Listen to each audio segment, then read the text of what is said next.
ಚಿನ್ನದ ಅಂಗಡಿಗೆ ಕನ್ನ ಹಾಕಿ ಬೆಳ್ಳಿ ಸಾಮಗ್ರಿಗಳು ದೋಚಿದ ಖತರ್ನಾಕ್ ಕಳ್ಳರು.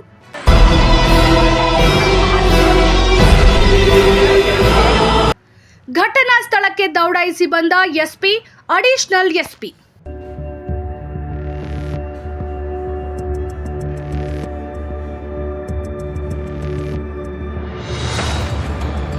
ಚಿನ್ನದ ಅಂಗಡಿಗೆ ಕನ್ನ ಹಾಕಿ ಬೆಳ್ಳಿ ಸಾಮಗ್ರಿಗಳನ್ನು ದೋಚಿ ಪರಾರಿಯಾಗಿರುವ ಘಟನೆ ಚಿಂತಾಮಣಿ ನಗರ ಪೊಲೀಸ್ ಠಾಣಾ ವ್ಯಾಪ್ತಿಯ ಆಜಾದ್ ಚೌಕದಲ್ಲಿ ನಡೆದಿದೆ.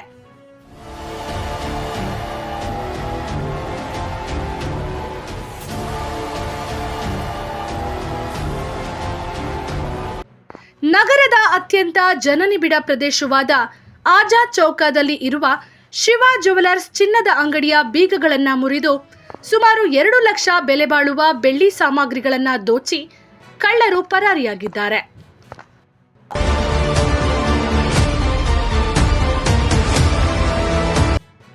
ಇಂದು ಬೆಳಗ್ಗೆ ಅಂಗಡಿ ಮಾಲೀಕರಿಗೆ ಕಳ್ಳತನವಾಗಿರುವ ಬಗ್ಗೆ ಖಚಿತ ಮಾಹಿತಿ ಲಭ್ಯವಾದ ತಕ್ಷಣ ಪೊಲೀಸರಿಗೆ ಮಾಹಿತಿ ಮುಟ್ಟಿಸಿದ್ದಾರೆ.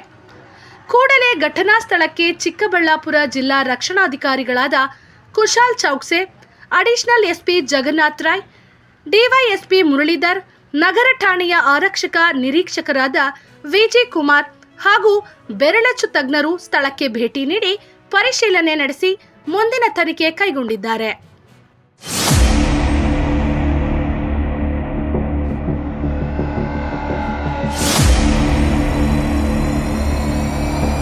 ಇನ್ನು ಅಂಗಡಿ ಮಾಲೀಕರಾದ ಶಿವಕುಮಾರ್ ರವರು ಘಟನೆಯ ಬಗ್ಗೆ ನಗರ ಪೊಲೀಸ್ ಠಾಣೆಗೆ ದೂರನ್ನು ನೀಡಿದ್ದು ಪೊಲೀಸರು ಪ್ರಕರಣ ದಾಖಲಿಸಿಕೊಂಡಿದ್ದಾರೆ.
ಎಲ್ಲರಿಗೂ ನಮಸ್ಕಾರ. ಇವತ್ತು ದಿನ ನಮ್ಮ Chikkaballapur district Chintamani town police station ಲಿಮಿಟ್ಸಲ್ಲಿ ಆಜಾದ್ ಚೌಕ್ ಹತ್ರ ಶಿವ ಜ್ಯುವೆಲ್ಲರ್ಸಲ್ಲಿ ಒಂದು ಶಟರ್ ಬ್ರೇಕ್ ಆಗಿದೆ ಈ ಥರ ಮಾಹಿತಿ ಬಂದಿತ್ತು. ಬೆಳಿಗ್ಗೆ ನಮ್ಮ ಟೌನ್ ಇನ್ಸ್ಪೆಕ್ಟರ್ ಮತ್ತು DSP ಅವರು ಇಲ್ಲಿ ಬಂದು ಚೆಕ್ ಮಾಡಿದ್ದಾರೆ. ಆಮೇಲೆ ನಮ್ಮ senior crime officers finger print ಎಲ್ಲರಿಗೆ ಕರೆದು ಡಾಗಸ್ ಕರೆದು ನಾವು ಚೆಕ್ ಮಾಡಿದ್ದೀವಿ, ಓಪನ್ ಮಾಡಿದ್ದೀವಿ.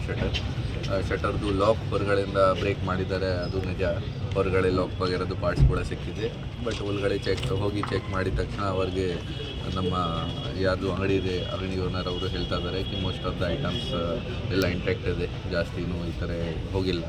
ಬಟ್ ಏನು ಹೋಗಿದೆ ಅವರಿಂದ ನಾವು ಮಾಹಿತಿ ಕಲೆಕ್ಟ್ ಮಾಡಿ ಅವರು ಏನು ಕಂಪ್ಲೇಂಟ್ ಕೊಡ್ತಾರೆ, ಎಷ್ಟು ಹೋಗಿದೆ ಅದಕ್ಕೆ ನಾವು ಒಂದು ಕೇಸ್ ರಿಜಿಸ್ಟರ್ ಮಾಡ್ತೀವಿ. ನೋಡಿ, ಮೊದಲೇ ಕೂಡ ಕಳ್ಳತನ ಆಗಿದೆ, ನಾವು ಪತ್ತೆ ಮಾಡಿದ್ದೀವಿ. ಆ ಟೈಮ್ಗೆ ನಮಗೆ ಬೇರೆ ರಾಜ್ಯದವರು ಕೂಡ ಸಿಕ್ಕಿದ್ದಾರೆ, ನಮ್ಮ ರಾಜ್ಯದವರು ಕೂಡ ಸಿಕ್ಕಿದ್ದಾರೆ. ಸೊ ಅದು ಈ ಥರ ಹೇಳೋಕ್ಕೆ ಆಗಲ್ಲ ಕಿ ಓನ್ಲಿ ಹೊರಗಡೆಯಿಂದ ಬರ್ತಾ ಇದ್ದಾರೆ. ಬಟ್ CCTV ವಗೇರೆ ಹಾಕಬೇಕು ಮತ್ತು ಏನೇನು ಪ್ರಿಕಾಷನ್ಸ್ ತಗೋಬೇಕು. ನಮ್ಮ DSP ಅವರು ಸ್ವಲ್ಪ ದಿನ ಹಿಂದೆ, ಓನ್ಲಿ 1 ಮಂತ್ ಹಿಂದೆ ಎಲ್ಲ ಜ್ಯುವೆಲ್ಲರ್ ಅಸೋಸಿಯೇಷನ್ದವ್ರದ್ದು ಮೀಟಿಂಗ್ ತಗೊಂಡು ಎಲ್ಲರಿಗೆ ಪ್ರಿಕಾಷನ್ಸ್ ಹೇಳಿದ್ದಾರೆ. ಸೊ ಸುಮಾರು ಜನ ಫಾಲೋ ಮಾಡ್ತಾ ಇದ್ದಾರೆ. ಈಗ ಕೂಡ ನಾವು ಸುಮಾರು ಜನ ಜೊತೆ ಭೇಟಿ ಮಾಡಿ ಜ್ಯುವೆಲ್ಲರ್ ಅಸೋಸಿಯೇಷನ್ದವರು ಇತ್ತು, ಅವ್ರ ಜೊತೆ ಕೂಡ ಡಿಸ್ಕಸ್ ಮಾಡಿದ್ದೀವಿ. ಮತ್ತೇನೊಂದು ಮೀಟಿಂಗ್ ತಗೊಂಡು ಏನೇನು ಕ್ರಮ ತಗೋಬೇಕು, ಹೇಗೆ ಸೆಕ್ಯೂರಿಟಿ ಇನ್ಕ್ರೀಸ್ ಮಾಡಬೇಕು, ಪೊಲೀಸ್ ಕಡೆಯಿಂದ ಏನು ಎಕ್ಸ್ಟ್ರಾ ಆಗಬೇಕು, ಅದು ಎಲ್ಲ ಡಿಸೈಡ್ ಮಾಡ್ತೀವಿ. ನೋಡಿ, ರೆಗ್ಯುಲರ್ ಆಗಿ ನೈಟ್ ರೌಂಡ್ಸ್ ಮಾಡ್ತಾ ಇದ್ದಾರೆ ಪೊಲೀಸ್ನವರು. ಸುಮಾರು ದಿನ ಏನು ಜಾತ್ರಾ ಬಂದೋಬಸ್ತ್ ವಗೇರೆ ಇದೆ, ಆ ದಿನ ಸ್ವಲ್ಪ ಸ್ಟಾಫ್ ಕಡಿಮೆ ಇರುತ್ತದೆ. ಈ ಕಾರಣ ಬಗ್ಗೆ ಸ್ವಲ್ಪ ಚಾನ್ಸಸ್ ಜಾಸ್ತಿ ಇನ್ಕ್ರೀಸ್ ಆಗುತ್ತೆ. ಬಟ್ ಅದರ್ವೈಸ್ ರಾತ್ರಿ ಟೈಮಲ್ಲಿ ತುಂಬ ಒಳ್ಳೆ ಥರ ಪ್ರಮಾಣಕ್ಕಾಗಿ ನಮ್ಮ ಪೊಲೀಸ್ ಸಿಬ್ಬಂದಿಗಳು ಆಫೀಸರ್ಸ್ ನೈಟ್ ರೌಂಡ್ಸ್ ಮಾಡ್ತಾ ಇದ್ದಾರೆ. ನಾವು ಕೂಡ ಕಂಟ್ರೋಲ್ ರೂಮಿಂದ ರೆಗ್ಯುಲರ್ ಆಗಿ ಚೆಕ್ ಮಾಡ್ತಾ ಇದ್ದೀವಿ. ಮತ್ತು ಹೇಗೆ ಥರದ್ದು ಪ್ರಕರಣ ವಗೇರೆ ಆಲ್ರೆಡಿ ಆಗಿದೆ. ಸೊ ನಾವು ಕೂಡ ನಮ್ಮ ಸೈಡಿಂದ ತುಂಬ ಪ್ರೊಯಾಕ್ಟಿವ್ ಆಗಿ ಎಫರ್ಟ್ಸ್ ಮಾಡ್ತಾ ಇದ್ದೀವಿ ಮತ್ತು ಈ ಥರ ಆಗಬಾರ್ದು. ಫಾರ್ ಎಕ್ಸಾಂಪಲ್ ಚಿಕ್ಕಬಳ್ಳಾಪುರಲ್ಲಿ ಜ್ಯುವೆಲ್ಲರ್ಸಲ್ಲಿ ಆಗಿತ್ತು, ಆಮೇಲಿಂದ ನಾವು ತುಂಬ ಸ್ಟ್ರಿಕ್ಟ್ ಆಗಿ ನೈಟ್ ರೌಂಡ್ಸ್ ಮಾಡ್ತಾ ಇದ್ದೀವಿ. ಸರ್, ಸರ್ಕಾರದಿಂದ CCTV ಕ್ಯಾಮ್ರಾಸ್ ಕೂಡ ರೆಗ್ಯುಲರ್ ಆಗಿ ಚೆಕ್ ಮಾಡೋಕ್ಕೆ ನಮ್ಮ ಆಫೀಸಿಂದ ನಾವು ಹೇಳ್ತಾ ಇದ್ದೀವಿ. ನಮ್ಮ ಆಫೀಸರ್ ಸುಮಾರು ಬಾರಿ ಹೋಗಿ ಅದನ್ನು ಆ್ಯಂಗಲ್ ವಗೇರೆ ಚೇಂಜ್ ಮಾಡಬೇಕು ಅಥವಾ ವರ್ಕಿಂಗ್ ಇದೆ, ವರ್ಕಿಂಗ್ ಇಲ್ಲ, ಅದು ಎಲ್ಲ ಮಾಹಿತಿ ಕಲೆಕ್ಟ್ ಮಾಡ್ತಾ ಇದ್ದಾರೆ.